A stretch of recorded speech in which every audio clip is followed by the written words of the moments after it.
All right, guys, you're here with Josh Thomson, Punk's Opinion. I'm going to give you my cup, a little bit of breakdown on some of the topics that are coming up real quick before we film a little bit later with Sammy, for Sammy and the Punk. So you guys hit that subscribe button on our IGs, on our YouTube channel, iTunes, SoundCloud, Spotify, all those things. Go ahead and hit that up, and then you guys can get the follow-up content. I'll be dropping some more stuff as frequently as possible, talking about the latest hot topics. I'm going to be the more straight up and direct. Try not to be biased at all with you guys. I'm going to be as legit as I possibly can. Maybe it's not something you guys want to hear, but this is the sport. This is the game. In all the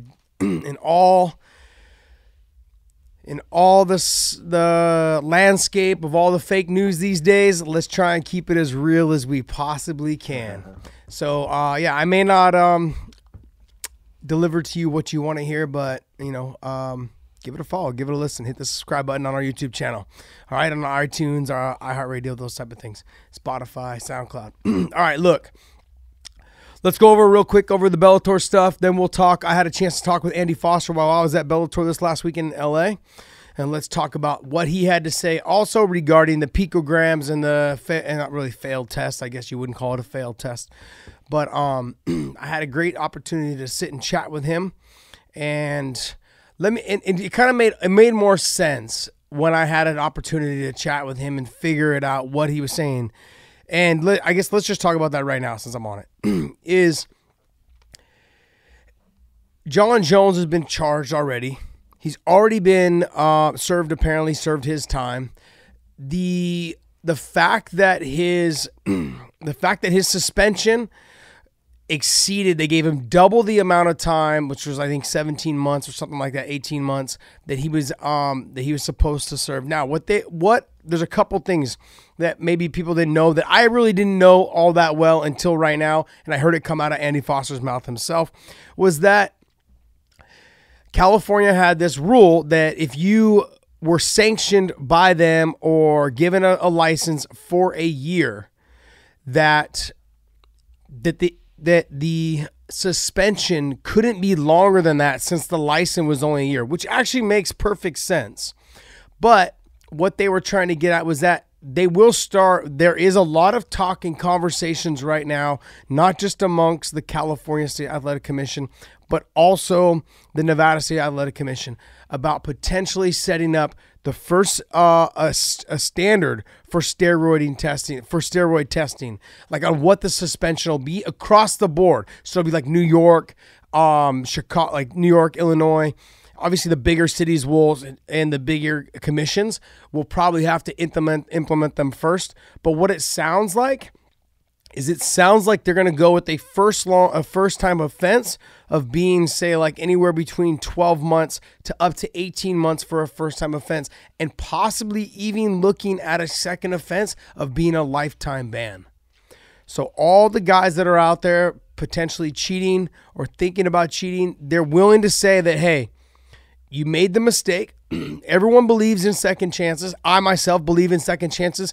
I got to be honest with you. A lot of my life has been given a second chance, and I take this very seriously when it comes to talking about people and giving them an opportunity to have a second chance at a life and doing things right.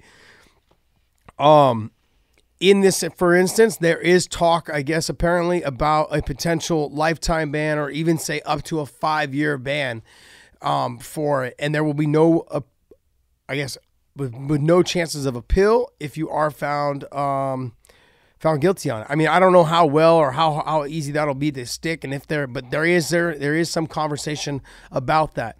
Now, given that Jon has already been tested positive for the picograms or whatever it was from before, and now they're saying that he's already served his time for that. After talking with Andy Foster, what he was saying was that the reason why there was nothing brought against him this time wasn't so much because it's not like the double jeopardy thing, and he's already served his time. But for them to suspend him, they have to charge him with something. And if that's the only thing they had, that's like the double jeopardy thing. So they're saying that sure, he maybe failed again, but it was such a low amount that we would have to only, even if we did, we'd have to charge him for the same steroid twice, and then that's not really that fair. And I understand, I kind of understand where they're coming from. They're saying that he's saying that he was on the phone with all these top scientists. And I do, and I kept explaining to him, I said, look, where I come from, where my stance is on this is that you at some point in your career, you took steroids. You thought it was okay to cheat, and you thought it was okay to cheat using a PED, which is performance enhancing drug that would give you an edge over punching somebody in the face and doing more brain damage to them. So when I say that, I'm in big favor of potential lifetime bans. If you've been busted once, sure, I think you get a second chance. I think everyone deserves a second chance. But if you do it again, you had your second chance. Now, as far as Jon Jones, I mean, he's obviously out of the cage and all these things. He's made some really questionable decisions. I mean, let's not even talk about all the other stuff, but let's just say outside of the cage, he's made very questionable decisions. But I think that, look, I think that the drug testing has gotten so good that we need to set a standard also for whatever was left in his system for years, and it only pops up when he's pulling it from the fat tissues because he's cutting weight, and when you start to cut weight, your body has nothing to suck it from, so it starts pulling whatever it can from the fat cells. And then that's why they're able to locate, the picograms of 30 or 33 picograms, I think is what he tested for this time. and so I do. The one thing that caught my mind when I was talking with Andy Foster was this: is that Andy's hands are tied because there's no new charge that he can charge him with. Because from all the scientists that he talked to about it, is that it's the same steroid that is being pulled, or the same what's it called, Turinabol, that is being pulled from his fat cells every time he cuts weight. And so that being said, by all the top scientists that apparently they're associated with, have said that the testing has basically gotten so good that they're able to do that to that level. Now we need to start thinking about it. We need to start thinking about putting a guideline. Like, look, we cannot go lower than this. There's no reason for us to be testing for picograms. So the testing's gotten so good, we're getting to that level. And now it's going to cause doubt amongst anybody that gets busted for picograms, even though it's not an actual amount of substance that can actually enhance your performance. But what it does do, though, is it allows us to see exactly who has been cheating. People have been cheating for I don't know how long in this sport, basically since the sport had started.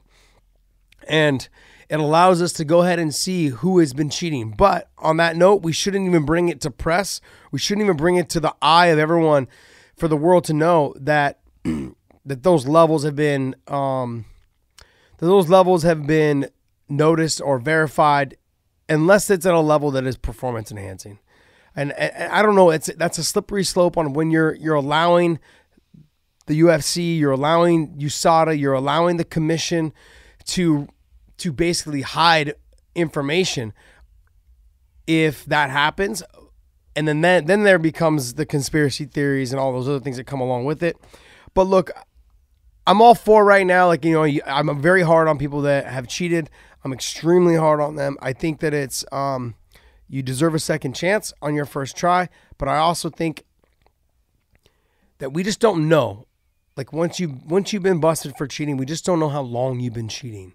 So I continue to give this example, is that Vitor Belfort was on the TRT, and sure, it was legal, but we knew what they were doing. We knew that they were overdoing it during camp, and then as it got closer to the fight, they basically had just dialed it back, and then they weren't getting, then they were under the limits, under the legal limits to compete.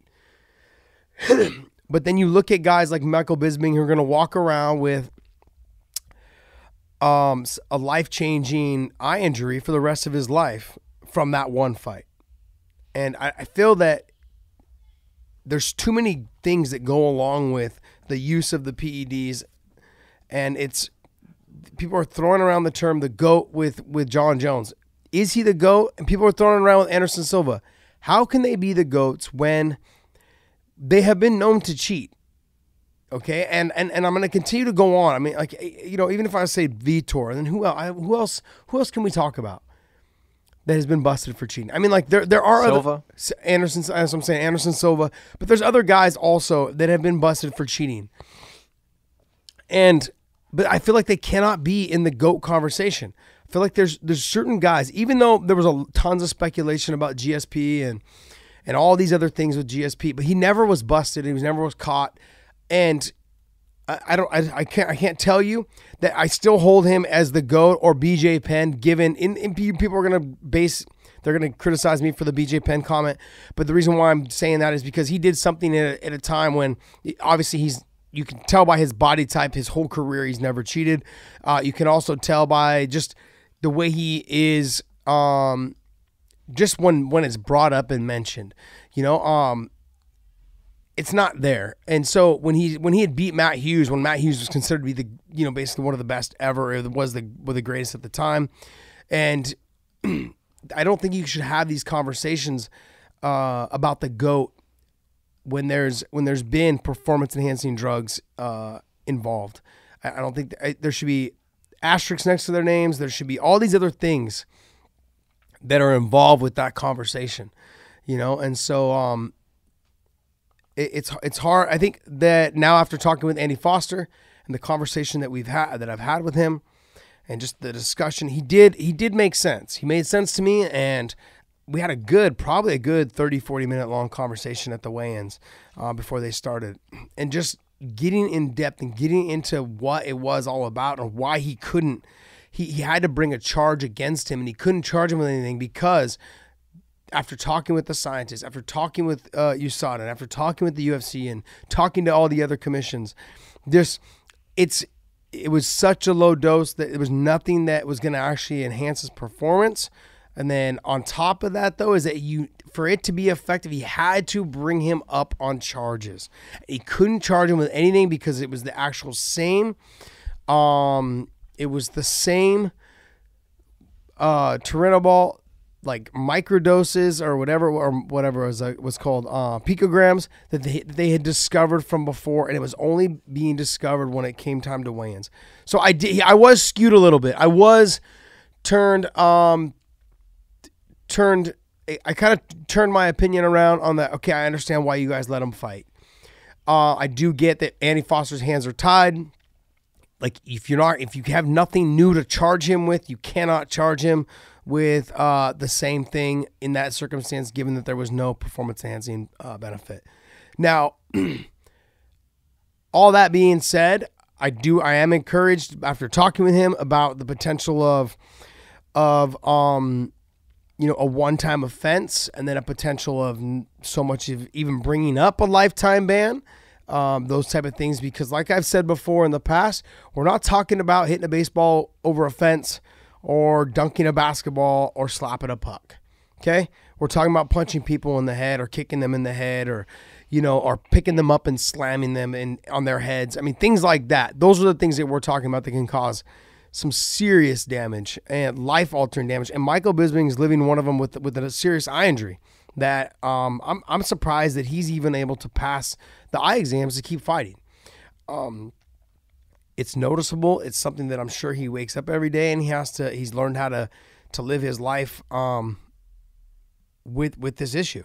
And I think it's something that could have been avoided, and it was a glimpse. It was a blip, I should say, a blip in the sport that we shouldn't be proud of, that we allow this to happen, and it's unfortunate, but it's a learning curve. We're still a very young sport. I'm definitely encouraged by what the future holds for this sport.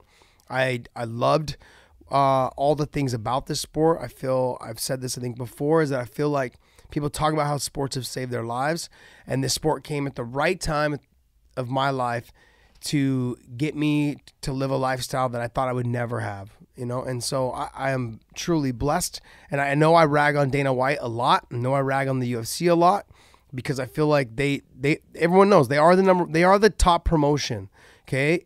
The biggest promotion right now.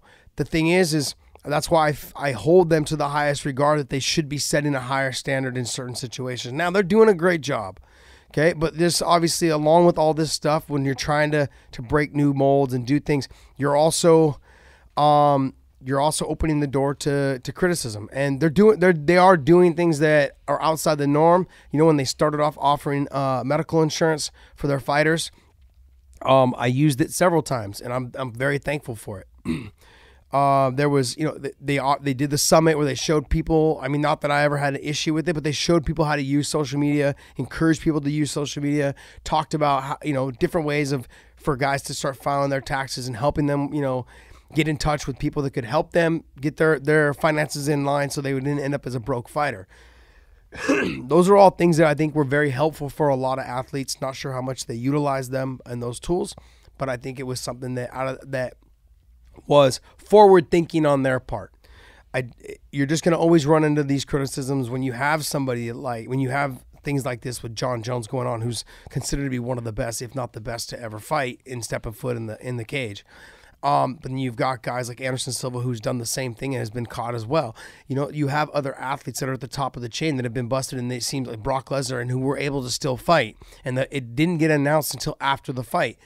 So there's going to always be skepticism on the way that they handled their business, but it is their company, it is their business, and I do think that they are forward thinking in some aspects. And anytime you're dealing with forward thinking people, then you're gonna take criticism from everyone. And you know, and I see the good in what some of the stuff they're doing, but I also see the negative in some of the stuff they're doing. I think also too that the athletic commissions need to be more. Same thing goes for boxing. They need to be more serious and more severe on what goes on with the PED use in this sport. So that's just my 2 cents on this whole ordeal. I'm excited to see Jon Jones fight again. We'll see exactly when that all comes. I think he's fighting Anthony Smith, March? Yeah, UFC 230. In March. I mean, look, I'm not a fan personally of Jon Jones, but I'm less of a fan of his because of the things he does outside the cage. Everyone can sit back and look at him and say, man, that's fucking impressive. Everything he's done inside the cage has been absolutely impressive. But all those things said, that it's hard to root for someone who has done the things he's done outside of the cage. Definitely encouraged by, hopefully we see a change in him. I'm encouraged by his performance against Gus, given that the use or the picograms that came through was such a minute thing that it really, like after talking with Andy Foster and talking with, you know, some other people, that it really would be ridiculous to even consider it being brought up, I guess, as far as the picograms anymore. Okay. So anyways, let's talk Bellator real quick. I'm going to just kind of brush over it a little bit because I'm going to talk about the key points of the things that I thought for the night and give you my opinion on those things. Now, as far as the overall scale of it all, like the fights and the promotion and all that, Sammy and I will get into that here, you know, probably in about an hour or so. I'm going to film something and drop something with him as well. But my opinion on what I took away just strictly from Bellator 214 is a couple things. And there's not a lot. And to be honest, there's not a lot. We saw a couple things from the beginning. Was the major thing was that Juan Archuleta is extremely tough. He's an extremely great wrestler. He is doing things that are very close to how TJ does it, but TJ does it in a smaller space, a smaller circle, and what I think I would like to see out of Juan is the one thing I think was hurting him, and it's so funny, I was listening to, I was in my mind, I was watching the fight. As I was watching the fight, I'm thinking to myself, he's moving too much. I know he's in phenomenal shape. You know, he trains with Sam Calavita, who trains with, you know, who trains TJ Dillashaw, Aaron Pico, and these guys are just in phenomenal shape, right? And the weight cut, and he looked just shredded. Both of them, him and TJ, both just looked shredded, you know. But when it came down to the fight, his movements are too big. His movements are too long. he's cutting the corner and stuff, and he's switching stances and doing that. But if you watch, and I don't want to compare him to TJ, but it's the best thing I can do is compare him to it. And the same thing goes for Dominic Cruz. When you're talking about that style, I feel like it's a Dominic Cruz style-esque thing that they're using. Is they switch stance a lot, they dip their head a lot, they punch kick off angles, and they step, and then they throw a punch off the side. They do a wonderful job. But one, he spends too much time moving in bigger, he's moving too much. He needs to stand his ground with his ability of his wrestling. He needs to stand his ground a little bit better, and not try to rush his combinations and his punches too much. I felt like as the fight went on, even though he's in phenomenal shape, you could tell there was moments where he looked tired from big exchanges or from too much movement, too much bouncing around, too much, almost, I wouldn't say running, but it was a lot of movement, a lot of activity on the outside, especially on the outside when you were out of range. He wasn't in range for stuff. He would kind of jump into range to throw punches, and as he was jumping, he was throwing, but the punches didn't have a whole lot of power on him. And I figured it was mainly to set up his wrestling because he had such great success with his wrestling in the first round, just flinging Bandejas all around in that first round. But you could tell in the second round that Juan had started to kind of slow down a little bit, and Ricky was still there. And Ricky was just hitting the ground, popping back up, fighting hands, and back to fighting. I was very impressed with how composed Ricky Bandejas fought. I wouldn't say I had him winning the third round, and I said the second round was a 50-50 round. The fact that the fight was 29-28 or whatever it was, I mean, like, to me, that was perfect scoring, I believe is what it was. One of the judges, I think, had it 30-27, I believe. Two judges had it 29-28, if I recall. But that whole fight, I thought was a classic. It was something that people should look at and say, like, look, if we make a little tweak here, a little tweak there, dude, he's nasty good. Juan Archuleta is nasty good. You just got to make a tweak here and a tweak there so he could sit down on his punches a little bit more and not do so much movement when you're outside of the pocket. He's so far outside of the pocket that he didn't have to move around that much. And I felt like as the fight went on, he slowed down. And we know that crew is known for just tip-top shape. Cub Swanson, TJ, and Pico. These guys are just animals when it comes to their conditioning, their cardio. But there was times where he was running when he didn't need to run. Like, he did not run, but he was moving on the outside so far out that he didn't need to do that. And I think as the fight went on, it started showing, because even though Ricky had got thrown around in the first round in the takedowns, was able to keep popping up, it made Juan to start using a lot of energy. When they did break, Juan stepped to the outside and was moving around so much and not really sitting down on his punch to really make Ricky fear a whole lot of what he was doing. So when the second round came and Juan started slowing down, it started opening up what he was able to do, what Ricky was able to do. And he started landing some clean right hands, landed a couple good knees. I mean, he had some good stuff, and I was impressed. The second round was a 50-50 round. That third round, though, I gave it to Ricky all day long. And I thought it was a good fight. I thought overall, Ricky just ran out of time because I think Juan started to slow down so much from so much movement that he just wasn't the same as he was. Didn't have the same power that he had in the first that he did. He didn't have the same power in the third that he did in the first. And the strength and the power and putting it all back together. He seemed like he was kind of forcing the wrestling, and it didn't work all that well in that third round. I thought he had some good points in the third round as well, but it just wasn't. Ricky was kind of gaining steam as the fight went on. Ricky started a little slow in that first round. I tip my hat off to Juan. Great fight.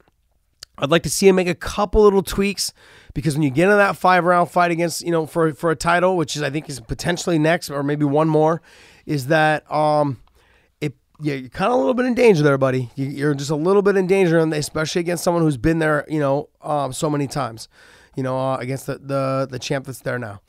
Or if you fight at 35, or if you fight the champ at 35, or if you fight the champ at 45. Either way. That's my point on that. For that Juan Archuleta fight, we're gonna move into the, obviously producer Dave's favorite guy here, Jake Hager and Jack Swagger. Man, I was like tongue tied all night with that. I kept wanting to call him Jack Swagger, and You should have called him Jack. He's Yeah, he's no, trying to we get did. Jack Swagger, We did, yeah. But we want to make sure that people understand that he's Jake Hager. But I also think there's something to do with the WWE name. Yeah, they own it. They own it. He's trying to work with them to get it. Yeah. I don't know if they're gonna give it to him, but we'll see. The good thing is they're acknowledging his career here. It seems like it. I saw. I mean, like I had a bunch of pro wrestlers tweet me saying they were pissed that I said that it was fake blood in the WWE. Dude, they were mad. When I was watching you on the broadcast and you were saying like, "Let's see how he likes getting punched for real," I'm like, Josh has never freaking watched the WWE match in his life. Jack Swagger's flown off ladders and landed on his back. You don't do that in MMA, bro. You're right. And blood's blood, regardless of whether it comes from a razor blade to the forehead or whether. I don't know. How do they do that? They have it tucked or somewhere, like either in the tape they wear in their hands or whatever, and they pull it, and then they like when they go down they go and then like they slide the blade out. Wow. Yeah. It's crazy, isn't it? Dude, just building up scar tissue. I don't get it. I don't get it. Some of the guys' foreheads, man. Whew. Yeah. From back in the day. Wow. The WWE doesn't allow it anymore, but yeah, it's crazy. Oh, they don't allow it anymore? WWE doesn't. No. I think it's smart. Okay, so look, let's talk about it. I was sitting at the table with Frank Mir, and Frank's like, "Gosh, man, I'm really not impressed. What's taking him so long? Like, and this and that." And I'm like, "Dude, he's never fought. He's fighting his debut on a huge card in LA." I said, and he got the takedown. Took him a little while took him a second to get the takedown. Big guy. When he finally got the takedown, I got a little concerned there when he got dropped. Like he kind of like sat to his knee a little bit, like he lost his balance. But dude, he did great work, dude. He did great work. There was a couple times I wish they showed more. There was another time where he was trying to work on that Kimura, and I felt like it was there. All you had to do was just keep fighting for it. I felt like it was there. This was impressive, man. I was really impressed with his ability to do work on the ground. He was in a good half guard position, was trying to work the side choke, couldn't get the side choke, and then he went to the Kimura, or was at the Kimura, and then he went back to the side choke. I mean, like, I was very impressed. He had good work, good body placement, good weight placement over him. I mean, he did a good job. He closed the distance really well, got to the clinch. Let me see the replay again. There wasn't anything that he did that technically I don't feel like he did really a whole lot wrong. I mean, look, dude, it's his first fight, and he's fighting a guy that's a pretty good veteran. He's been around a little bit, it's like, but he fought a good fight, dude. I mean, I was pretty happy for him. I was expecting this. I didn't really know what to expect. I wasn't sure if he was going to get hit, if he'd run the other way. I wasn't sure if he was going to try to be a stand-up guy instead of a wrestler because he was taller and, and physically bigger. I wasn't sure if he was going to be like a semi-shield because he was so tall. There's like push kicks and wait for the guy to rush in and then maybe clinch him and take him down that way. You can tell this is what he wanted to do. Yeah, but he did a great job. He was working on that Kimura. He had that cross-body weight pressure, trying to hit the Kimura. Couldn't get the Kimura. Went right to the side choke. Was able to get to the side choke and just put his weight down. And beautiful finish, man. The one thing I'm gonna give Jack Swagger a little criticism right here. And you could tell, and it's happened before, it's that in their post-fight interviews, they try, like they're expecting the reaction they're going to get out of WWE people, and it's not that. So when he yells into the microphone, and it just kind of is, it's like crickets, and it kind of hurts a little bit. He lost his foot a little bit, like when he was like, I'm going to be doing this for decades. Yeah. And I'm like, all right, bro, you're 36 years old. Yeah, you're 36. When he said decade, I was like, But, I mean, look, there's a lot, man. There's a lot to work with. I was very impressed with his performance. He fought a guy who had several fights, and has been around. And so it was good. I'm more encouraged. The other thing, though, too, is that they did give him someone so they could try to build him up. They did a good job, man. They did a great job. So the fact that why does it say he lost? Oh, it looked like that he said he lost. JW Kaiser lost. Gotcha. Yeah. So I mean, what's his record? It says 0-2, but he was saying on interviews that he's got like 50 fights. Yeah. It's so funny. But Sherdog says he's 0-2. This is so funny. We were in the back, and he was interviewing with me, Frank Mir, Big John McCarthy, who's been around since UFC 3. We're 2 or 3, I think 3. And he's like, oh, yeah, the Wild Wild West days, in 2007. We all looked at each other like, what the fuck are you talking about? I'm like, dude, Wild Wild West days was like I would drive like 2 hours, say like somewhere in Montana or somewhere down by Boise, somewhere in Washington, and we'd fight on some high school gymnasium or some fairgrounds or something like that. You would just show up and weigh in, and they'd say, okay, you're 160 pounds. Okay, that guy over there is 190. You guys want to fight? And you'd be like, yeah, sure. That's the only way you got paid. That's what it was like back then. But they didn't count on records or anything? No. I was like, okay, like, this word, who do you train with? Okay, who do you train with? And that's how things were made, man. Back in the day. Yeah, you get like random calls. Hey, do you have anybody there that's, can fight at 155 pounds? Can you fly tomorrow? And then you fight on Saturday. Like it's Thursday night, and they're like, hey, do you have someone that can fight, Saturday night down here in Boise? And we're like, yeah, how much? $150. We'll pay you. You will buy your airfare. We'll put you in a hotel and pay $150. Isn't it crazy how it costs them more to accommodate you than it does back what then, you're getting paid? Yeah, but it's crazy. Like you're flying on their dime, right? But you're staying overnight on their dime. A lot of promotions like back then, the promotions didn't do that. Like some promotions did, but a lot of promotions would say, "Hey, we're having a fight. Whoever shows up, will match you guys and we'll fight you." And they would just invite a ton of local gyms, So, I mean, my overall take on that is I was very encouraged. Okay, but let's get into like what everybody wants. This the last 2 fights. Everybody wants to talk about this. I'll give you my take on it. And it's Aaron Pico, Henry Corrales. I said this already a little bit when we were doing the analyst work at the desk. You have a wrestler who spars too much with pro boxers. And this right here is what happens when you think it's just a boxing match. And I love Aaron Pico. We've had him on the show. I love everything about him. He's a great kid, great person. But anybody will tell you that fighting is just not about how tough you are. It's how smart you can be in the cage. Okay? And I'll give you an example. GSP is not the toughest guy to ever walk into that cage. He's just one of the smartest fighters that's ever walked into the cage. And that being said, Aaron Pico, I don't know if it's because he's young or because he spent so much time boxing. Excuse me, guys. Is that it's affecting, I don't know if he's trying to be the tough guy that can just stand and do the exchanges and get in there and get after it like a boxer would. But you can't go through your career trying to always be the tougher guy because it's going to end up like that. You're going to get caught. You're going to leave your defense down, whatever it is you're going to do. Whether if you're just going to only do one thing, that is not the way to do it. And I feel like he's fallen in love with the boxing mentality. I feel like he's fallen in love with the fact that he knows how to knock people out. He's got big hands. And I'm going to give you guys, for instance, and I'm talking about, one of my closest friends, which is Gray Maynard.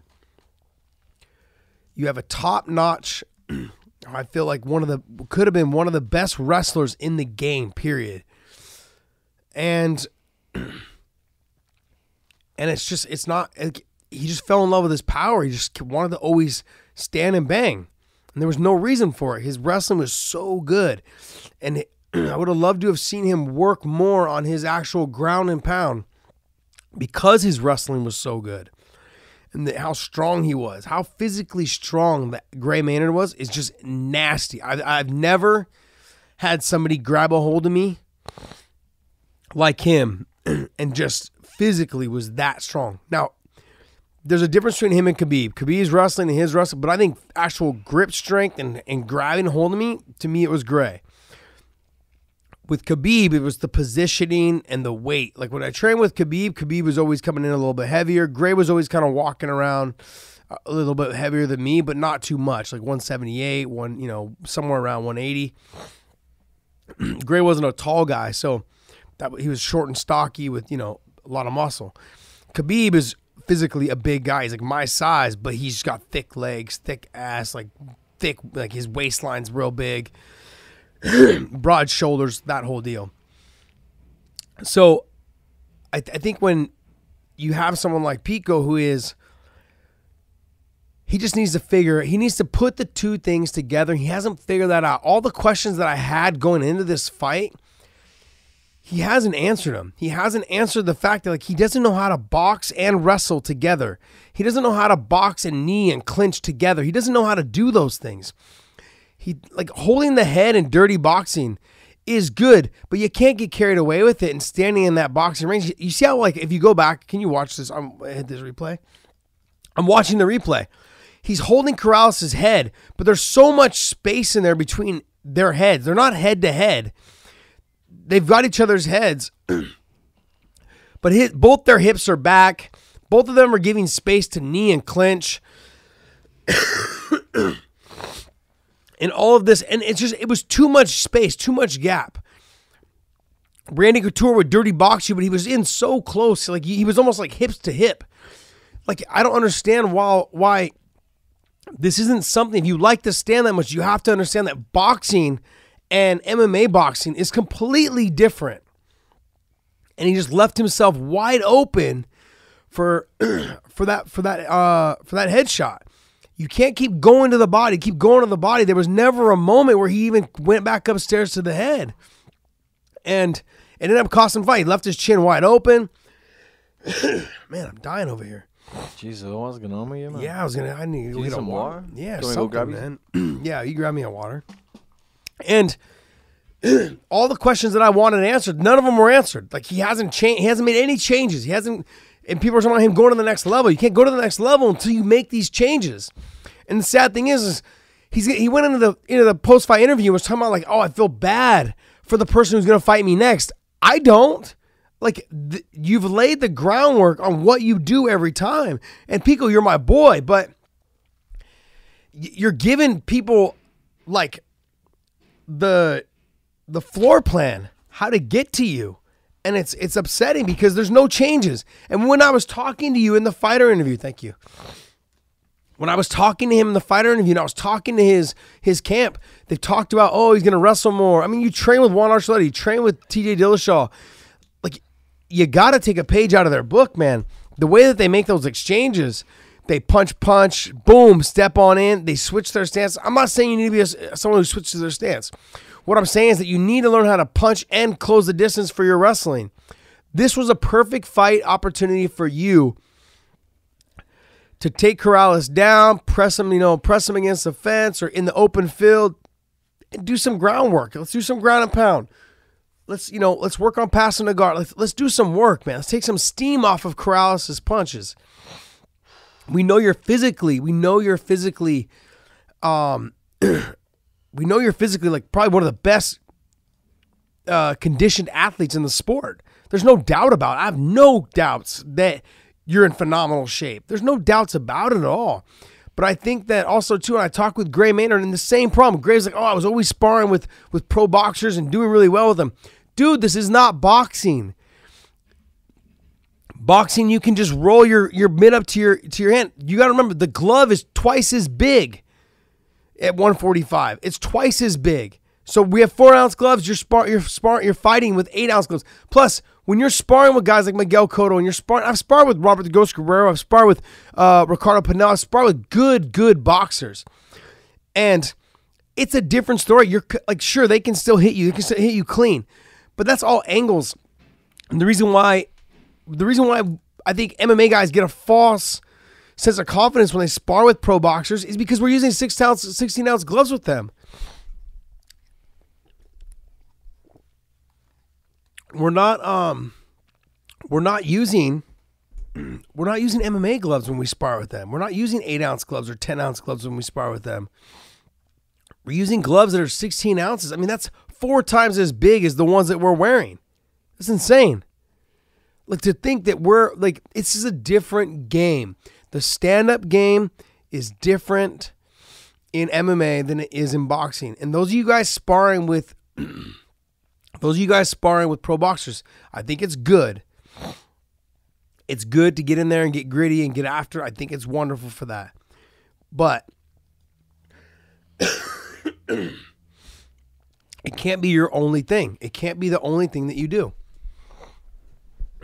You can't. I know, I'm dying. I'm freaking dying over here, man. I've had like a cough and a congestion all week when I was doing the desk also.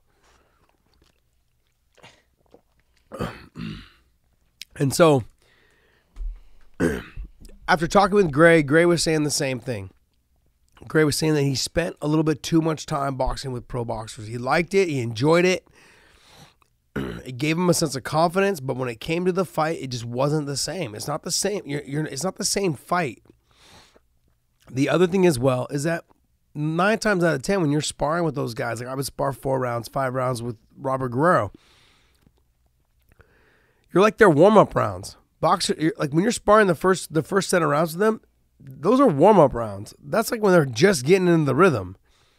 They don't actually start fighting hard until the 5th and 6th round in a real fight. And we're talking about, and not to steal, like, I'm going to steal right now from Allen Iverson. Bro, we're talking about practice. We're talking about practice right now. Pico's saying, like, I've sparred with Miguel. Dude, we're talking about practice.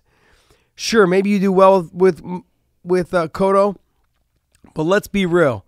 8-ounce gloves or 10-ounce gloves, and you're a real fight. I love you. I love watching Pico fight. I love everything about him. I think he's was going to be the youngest, top, best prospect, and could still potentially be. But you got to reevaluate how you approach this sport. Something's got to change. You can't keep doing what you're doing. You're too young of a talent to keep doing what you're doing. It's not working. You've got to make the change from punching to wrestling to back to punching. All I saw in your warm-up was you were doing a lot of kneeing, a lot of kicking. I was expecting to see more of that. But when you got out there and fought, it wasn't there. It just wasn't. You didn't do it. You threw one knee, but you couldn't do the 2 things. You're not rolling your shoulder and shoulder popping them at all. You're not bumping them with your shoulder. You're not putting your head underneath their chin to grind them out. Like, you're not pressing them to the fence. There's a reason why fighters fight, like the MMA guys fight the way they do. They punch, clinch, they press them to the fence. Is because it's safety. We want a long career in this sport. We want to be able to make money for a long time. Knockouts like that, you're not going to have a long career. And the fact that if you play this a little bit longer, as soon as he gets clipped and goes down, he's out. His head bounces off the canvas 2 more times. 1 time real hard. Boom, boom. And then he gets followed up on. I mean, I'm simply saying 1, 2, and then the hit. You know what I mean? Like, his head bounces twice off that canvas, and then Corrales grazes him or hits him again with another punch after that. You got to make the change. I mean, I'm all for what he did right there. Like, where he dropped Corrales, he kind of rushed in, stayed composed. Corrales tried to come up on the leg, and he kept trying to hit the uppercuts a little bit. That's fine. There's not a lot of danger there. But when you get up and you're holding each other's heads, and you're basically just saying, like, it's a fucking pissing match. Who can land who first? And you just kept going to the body. You fell in love with your power. You fell in love with the body shot knockouts that you had from before. You thought it was going to work again. It doesn't always happen, man. You got to change it up. You hit them 3 times to the body, and they didn't do anything. Go to the head or clinch him, grab him, wrestle him. You have all those abilities to do that. And I mean, like, I'm going hard on the paint on you because you're the one that has so much. You have so much to gain and so much. There's so much there for you. This sport you could be in this sport for a long time, but you won't be if you keep fighting like that. And that's the honest truth. And I'm not just giving you my opinion, but you can't afford to fight that way. I'm telling you, I'm giving you facts right now. If you keep fighting this way, you're not going to have a long career. You know, and it's sad to see because you have all the attributes, you have the sky's the limit for you, and you have all the potential to do it. But I hate seeing you fight, you know, like that. I know that you have the boxing in you, the head movement, but you got to focus more on being defensive with little gloves, and it's got to be there, man. You got to fix that. I don't know if it's something you got to work with your coaches, or I don't know if it's maybe something you do in the gym. But then when you get in the fight and you change it up, you got to carry over whatever you did in the gym. You got to keep doing it. Anyways, that's my take. On the Corrales and the Corrales and Pico fight. My punk's opinion. Like, let's talk, and then we'll talk the Fedor and Ryan Bader fight.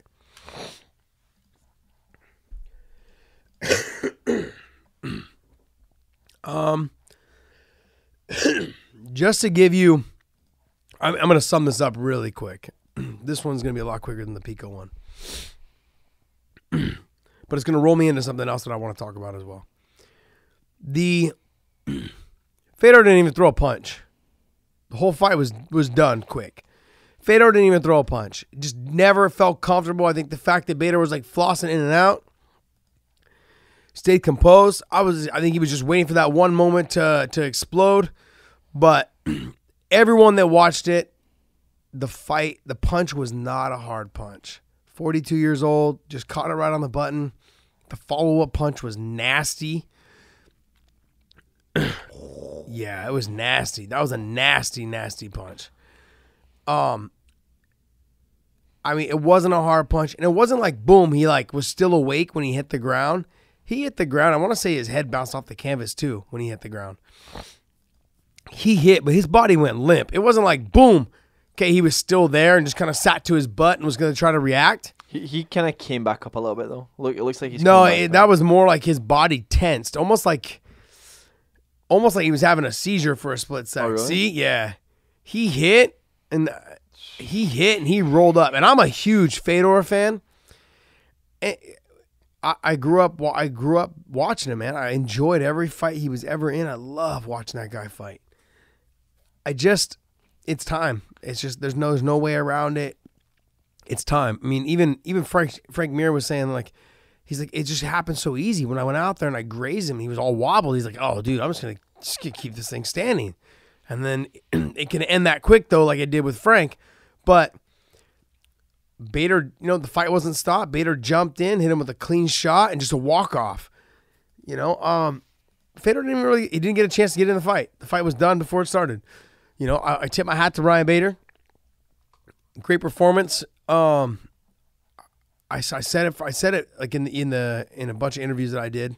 And I think I said it last. This fight wasn't going to ever go past a minute and a half.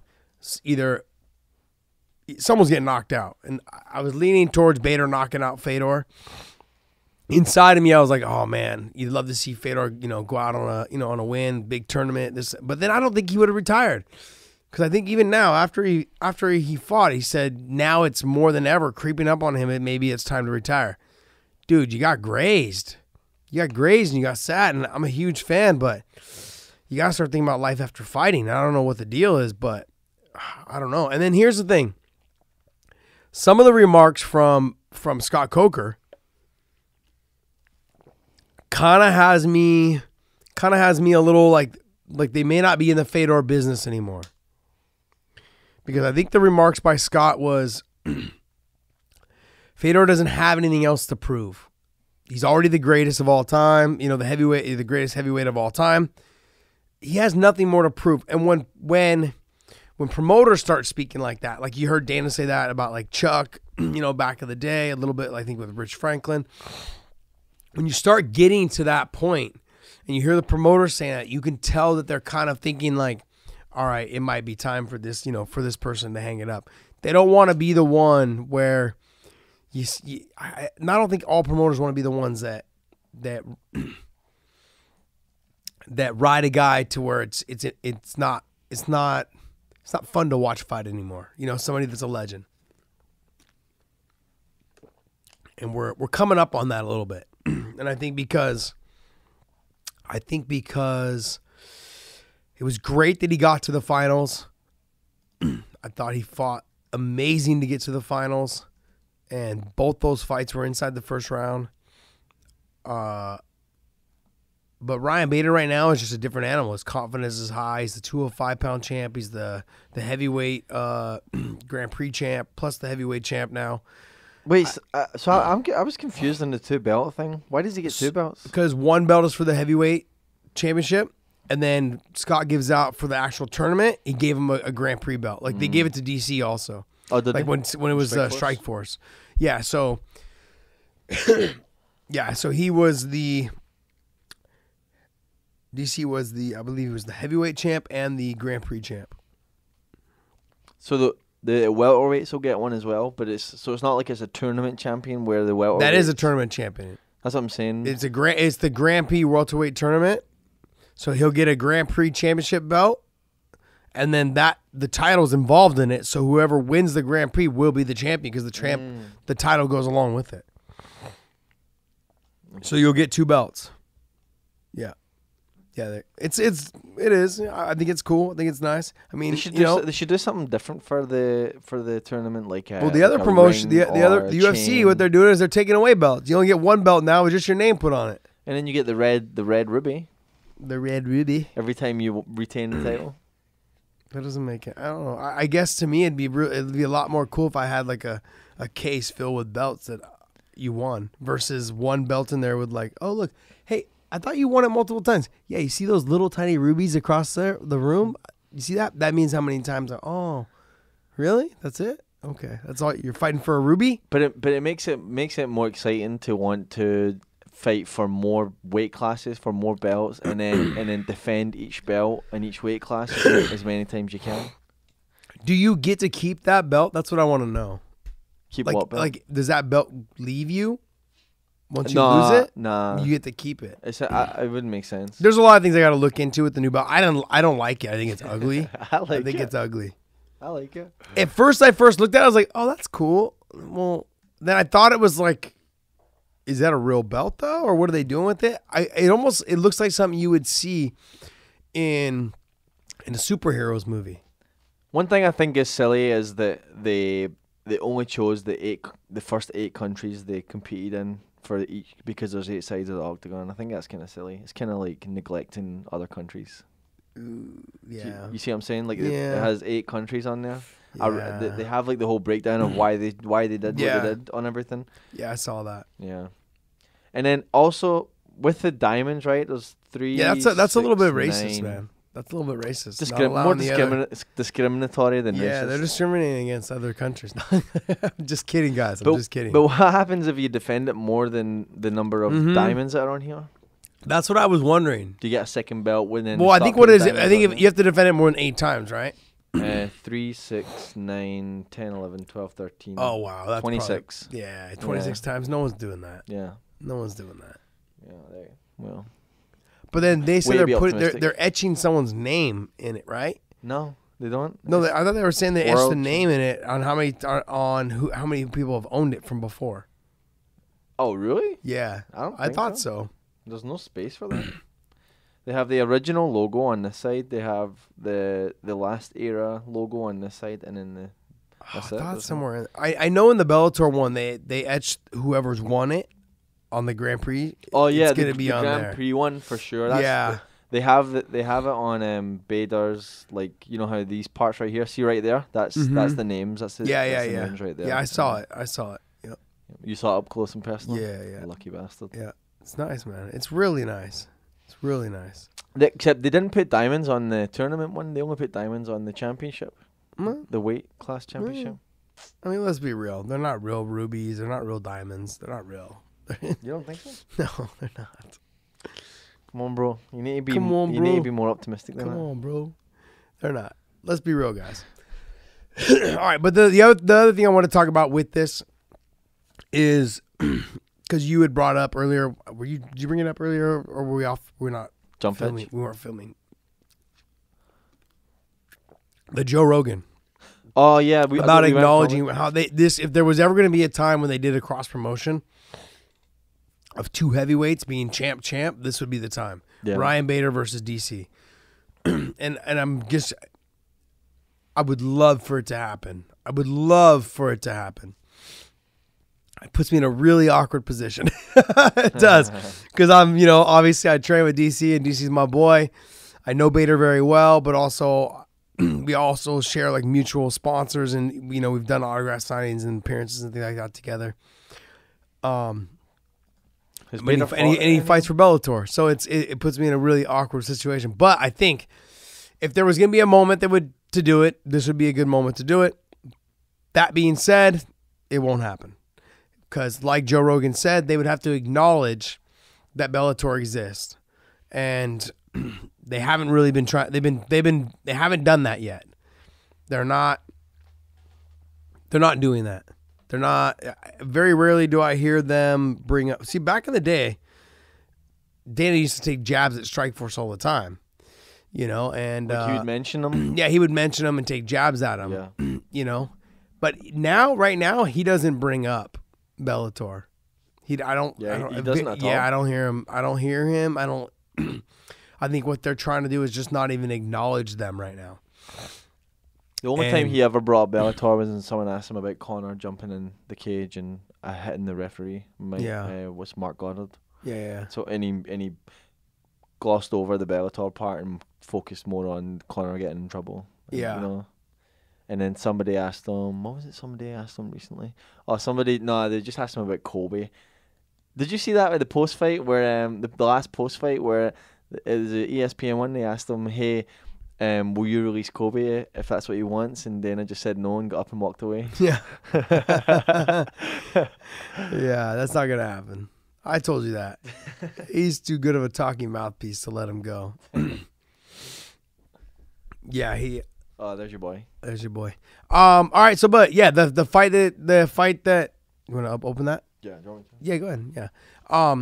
The fight that should happen, the fight that it would potentially be DC and Bader, and I don't know if that fight's gonna ever happen. But if there was a moment for them to do it, it'd be this moment right now. So, all right, guys, I'm gonna wrap this up. You're here with Punk's Opinion, and Sammy and I are about ready to drop a load and throw this down.